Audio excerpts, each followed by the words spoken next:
ស្ដីបងប្អូនរបស់គ្នាពលមកទៀតហើយឥឡូវមកប្រាប់បងប្អូនពុកម៉ែទាំងអស់គ្នារបៀបបំបែកក្មេងបងប្អូនអញ្ចឹងការចាក់សំណាញ់ដំបងជាដំបងយើងត្រូវមានក្បាលចំហើយអញ្ចឹងយើងមុននឹងធ្វើសំណាញ់យើងត្រូវយល់ដឹងអំពីការធ្វើក្បាលចំអញ្ចឹងក្បាលចំយើងធ្វើមិនដែលថាបើថាទៅក្បាលត្រឹម15ឡើងលើចុះកុំចុះមក14វាតូចពេកហើយលោយើងបងទៅកន្លែងណាទៅវាដាច់អាក្បាលចំកន្លែងនេះតែយើងដាក់ក្បាលចំវាតូចពេកវាអាចនឹងដាច់បងទឹកហូរអីទៅវាអាចដាច់ឬក៏យើងដាក់ក្បាល14ប៉ុន្តែសម្រងយើងលើពី10ម៉ែត្រអញ្ចឹងយើងការទាញនឹងវាធ្វើឲ្យយើងអានេះវាដាច់បើថាយើងធ្វើក្បាល14យើងបងត្រៀបត្រឹម8ហាត់អីអាហ្នឹងមកអេមកអីណាបងប្អូននឹងរបៀបធ្វើក្បាលចំយើង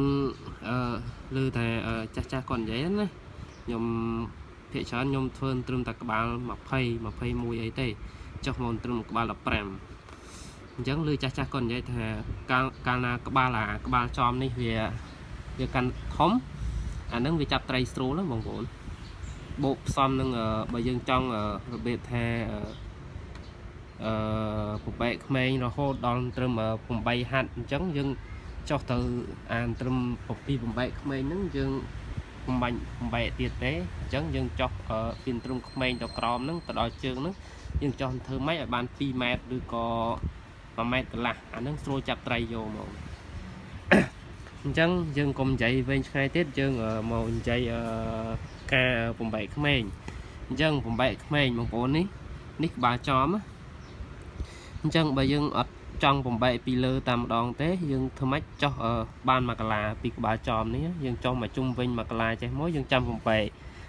អញ្ចឹងបំបែកក្បាលទី1ធ្វើម៉េចឲ្យវាជប់គ្នាចេះរហូតណាបងប្អូនបំបែករហូតដល់មកជុំបានមកជុំហើយធ្វើម៉េចបងប្អូនចុះចាក់ពីក្មេងហ្នឹងឲ្យបាន2កាឡាចុះមកក្រោមចេះឲ្យបាន2កាឡាចេះហើយចាំយើងបំបែកក្មេងធ្វើម៉េចឲ្យចាំអាក្មេងខាងលើចេះ2កាឡាចុះឃើញអត់អានេះ2កាឡាចុះឃើញអត់ដល់យើងរាប់ពី2កាឡាឡើងលើនេះកន្លែងក្មេងចុះមកក្រោមនេះ2កាឡាចុះមកចេះ2កាឡារហូតទៅដល់ដែលយើងកំណត់ថាបំបែកក្មេងត្រឹម28ចុះក្រោមអញ្ចឹងយើងឈប់បំបែកអញ្ចឹងចាប់ពី8ហាត់នឹងចុះមកក្រោមដល់កន្លែងក្មេងអញ្ចឹងហើយចាប់ពីក្មេងចុះមកក្រោមបងប្អូនយកត្រឹម1ម៉ែត្រកន្លះអីទៅបងប្អូនចាំចាប់ជើងរបៀបបំបែកក្មេងបងប្អូនអញ្ចឹងឲ្យស្រួលចាប់ត្រីអញ្ចឹងវីដេអូមានតែប៉ុណ្្នឹងមកប្រាប់បងប្អូនរបៀបបំបែកក្មេងដំបងចាក់ស្នាញ់ដំបង